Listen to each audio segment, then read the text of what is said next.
একজন সাহাবীর কথা আপনাদেরকে গান সম্পর্কে শুনাইতাম। শুনতে রাজি আছেন? রাজি আছেন তো? সাহাবীর নাম হইল আব্দুল্লাহ ইবনে মাসউদ রাদিয়াল্লাহু তাআলা। কি নাম বলছি? আব্দুল্লাহ ইবনে মাসউদ রাদিয়াল্লাহু তাআলা একবার কুফা নগরের উপকণ্ঠ দিয়ে যাইতেছেন, রাস্তা দিয়ে হাঁটতেছেন। কিছু দূরে যাইয়া লক্ষ্য করিয়া দেখলেন অনেকগুলো যুবকে একটা গানের আসরের আয়োজন করছে। কিসের আসর? গানের আসর। গানের আসর রাস্তার কিনারে। দেখছেন না এখন ঈদের দিনে আমার ভাই বন্ধুরা খালি দুমুর দুমুর দুমুর দুমুর হয়নি?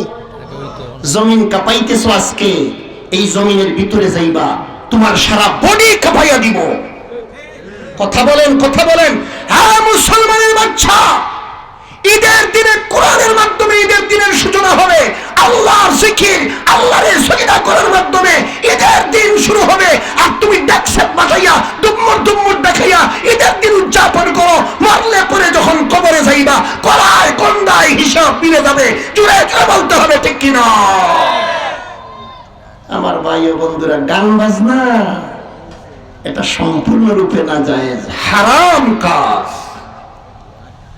আব্দুল্লাহ ইবনে মাসউদ রাদিয়াল্লাহু তাআলা কুফা নগরের উপকণ্ঠ দিয়ে যাইতেছেন। কিছু দূরে যাইয়া লক্ষ্য করে দেখতে পাইলেন কয়েকজন যুবকে একটা গানের আসরের আয়োজন করছে। আর একজন গায়ক আনছে। গায়ক গায়ক যুবক, গায়ক যুবক। বুড়া হইলে তো টেম্পার চলিয়া যায়, ঠিক কিনা বলেন? বুড়া হইলে তো টেম্পার নাই, এক্সপায়ার ডেট। আমার ভাই ও বন্ধুরা, কিন্তু ইসলামী শরীয়তে যত বুড়া আল্লাহর কাছে তত দাম। সুবহানাল্লাহ। আসতে কেন? যত বুড়া তত দাম। যুবকেরা গানের আসরের আয়োজন করছে। একটা যুবক গায়ক রে আনছে, তরুণ হ্যান্ডসাম, গান গাচ্ছে। নাউজুবিল্লাহ বলে। আল্লাহর নবীর সাহাবী আব্দুল্লাহ ইবনে মাসউদ রাদিয়াল্লাহু তাআলা সেই গানের আসরের কিনার দিয়া রাস্তা দিয়ে হাঁটি হাঁটি পা পা করে যাইতেছেন। হঠাৎ করে নবীর সাহাবী আব্দুল্লাহ ইবনে মাসউদ রাদিয়াল্লাহু তাআলার কানের মধ্যে ওই যুবক গায়কের গানের আওয়াজ চলে আসছে। তার কণ্ঠটা ছিল বড় সুন্দর। সুন্দর কণ্ঠ, এটা কার দান? আরো জোরে বলেন। কাউরে আল্লাহ সুন্দর কণ্ঠ দেয়, কারো কণ্ঠ একটু ভালো, শুনলে মজা লাগে। কারো কণ্ঠ আছে তেমন একটা মজা লাগে না। এটা কি ওই ব্যক্তি কণ্ঠ বানাইছে না কণ্ঠ বানানেওয়ালা কে? আরো জোরে বলেন। আব্দুল্লাহ ইবনে মাসউদ রাদিয়াল্লাহু তাআলা লক্ষ্য করে শুনলেন যে যুবক গায়কে গান গাইতেছে, কণ্ঠ বড় সুন্দর, গানের আওয়াজ আসতেছে। আল্লাহর নবীর সাহাবী আব্দুল্লাহ ইবনে মাসউদ রাদিয়াল্লাহু তাআলা বলতে আরম্ভ করলেন, হে যুবক, তোমার জন্য বড় আফসোস, তোমার জন্য বড় আক্ষেপ। ও মুসলমান ভাই ও বন্ধুরা, ক্ষমাইলা কেন? আওয়াজ ক্ষমাইলা কেন? আমরা তো বুঝি তুমি কোন সময় ক্ষমাও। আমার ভাই ও বন্ধুরা, গভীর মনোযোগ। বাড়াইয়া আবার ক্ষমা কেন? কতবার লাগায় ক্ষমাই? তার কারণ আছে। মেসাবর যখন জুস বাড়ে, মাইকর জুস কমে। আমি 27 বছরের বক্তা, 1-2 বছর না। আমার দেখা কুটি মুটি এক বেটা 27 বছর থেকে আল্লাহ বইয়া বয়ান করায়। এটা সব সম্পর্কে অভিজ্ঞতা ফুরাবালা। মাইকর মালিক হলে কোন জায়গা বালাই করে আর বুড়াই করে আমরা বালা করি বুঝি। মেসাব উঠবাই টেম্পারও, আমার মাইক দিমু কমাইয়া। মেসাব একটু নিরাই, তো মাইক দিমু একটু বাড়াইয়া। তার চিন্তা হইলো তার ইউনিট নিয়া, আর আমার চিন্তা হইলো আমি ও সারা সিজন ও গলা দিওয়াজ করতাম, ঠিক কিনা বলেন? এর অতলে মেসাবর গলা আউড়ে দিয়ে যাও, কোনো সমস্যা নাই, আমার মাইক ঠিক থাকতো। আমার ভাই ও বন্ধুরা, গভীর মন দিয়ে কথা শুনেন। মাথা যার ব্যথা, তার মাথা না হইলে কোনো বেদনা নাই। মাথায় যদি বুঝে, মেমোরি যদি থাকে মাথায়, তে সবটা কেস করে। আমার ভাই ও বন্ধুরা, গভীর মন দিয়ে শুনেন। আব্দুল্লাহ ইবনে মাসউদ রাদিয়াল্লাহু তাআলা সেই যুবকের কথা শুনে আর বলতে আরম্ভ করলেন। কি বলতেছেন শুনেন। যুবক রে যুবক, তোমার জন্য বড় আফসোস। এত মজার কণ্ঠ, এত সুন্দর কণ্ঠ আল্লাহ তোমারে দান করেছে। এই কণ্ঠ দিয়া গান না গাইয়া, এই মধুর কণ্ঠ দিয়ে যদি তুমি আল্লাহর কালাম কোরআন শরীফের তেলাওয়াত করতে, তাহলে তোমার দুনিয়া এবং আখিরাত সুন্দর হইয়া যাইত। আর জোরে সুবহানাল্লাহ বলেন। তোমার দুনিয়াও সুন্দর হইয়া যাইত, আখিরাতও সুন্দর হইয়া যাইত। সুবহানাল্লাহ। আমার ভাই ও বন্ধুরা, উনি হাইটে যাইতেছেন, কথাটা এমনিতেই বলছেন, তার কানে পৌঁছবে কিনা এটাও আব্দুল্লাহ ইবনে মাসউদ রাদিয়াল্লাহু তাআলা জানেন না। বহু দূর দিয়ে যাইতেছেন, মুখের আওয়াজ আর কতদূর যায়।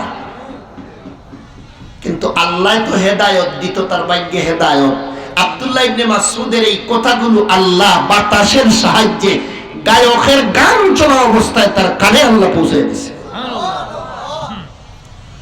সঙ্গে সঙ্গে যুবক সেই গায়ক বলতে আরম্ভ করলো, আর গান গাবো না, গান বন্ধ করে দিলাম। বাদ্যযন্ত্র হাতে ছিল, জমিনে রেখে দিল, হঠাৎ করে গান বন্ধ করে দিল। যুবকেরা বলতে আরম্ভ করলো, তোমারে কন্টাক্ট কইরা এত হাজার টাকা দিয়ে আনছি, তোমাকে গান গাইতেই হবে। গায়ক যুবক বলতে আরম্ভ করলো, না না, আর গান গাওয়া সম্ভব হবে না। কেন সম্ভব হবে না? কারণ একটু পরে বলতেছি, আগে আমারে পরিচয় দাও। ওই যে একজন মানুষ রাস্তা দিয়ে হাইটা হাইটা যায়, এই লোকটির পরিচয় কি? যুবকেরা বলতে আরম্ভ করলো, ওনার পরিচয় হইল নবীর সাহাবী, অত্যন্ত নম্র এবং ভদ্র মিজাজের সাহাবী, নাম হইল আব্দুল্লাহ ইবনে মাসউদ রাদিয়াল্লাহু তাআলা আনহু। এবার সেই গায়ক বলতে আরম্ভ করিল, এই মহামানবে আমারে লক্ষ্য করে এমন একটি মন্তব্য করেছেন, এই মন্তব্যটি আমার কান পর্যন্ত আসিয়া পৌঁছে গেছে, আর কানে পৌঁছিয়াই শেষ নয়, এই কথাগুলো আমার অন্তরে তীরের মতো আঘাত করেছে। এজন্য সাথে সাথে আমি গান বন্ধ করে দিছি। আমার ভাই ও বন্ধুরা, আব্দুল্লাহ ইবনে মাসউদ রাদিয়াল্লাহু তাআলা তো যাইতেছেনই, বিরতি নাই, হাঁটতেছেন। আর ওই গায়কের কান পর্যন্ত এই কথাগুলো যে পৌঁছবে এটাও তিনি জানেন না, আল্লাহ পৌঁছাইয়া দিছে। যুবক গায়ক এবার আব্দুল্লাহ ইবনে মাসউদ রাদিয়াল্লাহু তাআলার পিছন পিছন দৌড় আরম্ভ করে দিয়েছে। এক পর্যায়ে যাইয়া সেই গায়ক আব্দুল্লাহ ইবনে মাসউদ রাদিয়াল্লাহু তাআলার সামনে যাইয়া দণ্ডায়মান বলতে আরম্ভ করলো, আল্লাহর পিয়ারা বান্দা, একটু দাঁড়ান, একটু দাঁড়ান, সামান্য কিছু কথা। আব্দুল্লাহ ইবনে মাসউদ রাদিয়াল্লাহু তাআলা দাঁড়ায় গেলেন, বলতে আরম্ভ করলেন, কি ব্যাপার বলো তো শুনি। এবার সেই গায়ক বলতে আরম্ভ করলো, আমি এখানে গান গাইতেছিলাম, আর আপনি বলেছেন আল্লাহ আমার এত সুন্দর কণ্ঠ দিয়েছে, এই কণ্ঠ দিয়ে যদি গান না গাইয়া আমি এই কণ্ঠ দিয়ে যদি আল্লাহর কালাম কোরআন শরীফের তেলাওয়াত করতাম, আমার দুনিয়া আখিরাত সুন্দর হইয়া যাইত। ওগো মহামানব, আল্লাহর নবীর সাহাবী আব্দুল্লাহ ইবনে মাসউদ, শুনেন শুনেন, আপনার এই কথাগুলো আমার অন্তরে এমন ভাবে আঘাত করেছে, আমার অন্তর আপনার কথা মানার জন্য রেডি হয়ে গেছে। দাঁড়ান, আপনার হাতটা একটু আমার দিকে অগ্রসর করে দেন। আব্দুল্লাহ ইবনে মাসউদ রাদিয়াল্লাহু তাআলা সঙ্গে সঙ্গে হাতটারে ওই যুবকের দিকে অগ্রসর করে দিলেন। আব্দুল্লাহ ইবনে মাসউদ রাদিয়াল্লাহু তাআলার হাতে হাত মিলাইয়া ওই যুবক গায়ক বলতে আরম্ভ করলো, আমি আপনার হাত ধরে ওয়াদা করলাম আর জীবনে কোনোদিন আমি আমার জুবান দিয়া গান গাইব না। সুবহানাল্লাহ বলেন। আমার ভাই ও বন্ধুরা, আল্লাহ হেদায়েত দিতে সময় লাগেনি। যুবক এবার ওয়াদা করছে হাত ধরে আর জীবনে কোনোদিন গান গাইবে না। এবার বলতে আরম্ভ করলো, গানের পরিবর্তে আজ থেকে কোরআনের তেলাওয়াত শুরু। আরো জুড়ে, আরো জুড়ে। গানের পরিবর্তে আজ থেকে কোরআনের তেলাওয়াত শুরু করে দিব। আপনি আপনি বলেছেন কোরআনের তেলাওয়াত করলে দুনিয়া আখিরাত সুন্দর হয়ে যাবে, দুনিয়ার জীবনেও আমি স্বাবলম্বী হয়ে যাব, আখিরাতেও আমার কল্যাণ হবে। কথাটি কি সত্য? আব্দুল্লাহ ইবনে মাসউদ রাদিয়াল্লাহু তাআলা বললেন, কোরআনের তেলাওয়াত করো, জীবন সুন্দর হবে, মরণ সুন্দর হবে, আখিরাত সুন্দর হবে। যুবক বলতে আরম্ভ করলো, আজ থেকে আমি গানের পরিবর্তে কোরআনকে গ্রহণ করে নিলাম, বাকি সারাটি জীবন আমি কোরআনের তেলাওয়াত করে করে কাটাইয়া দিব। আল্লাহু আকবার। আমার ভাইরা, গানের আসর থেকে উঠাইয়া আল্লাহ তার মায়ার বান্দা ওই গায়করে বানাইয়া দিছে, কপালে হেদায়েত আছে, জোরে কোন ঠিক কি না? এজন্য আমার ভাই ও বন্ধুরা, গানের আসর সর্বাবস্থায় আমরা পরিহার করে চলবো ইনশাআল্লাহ।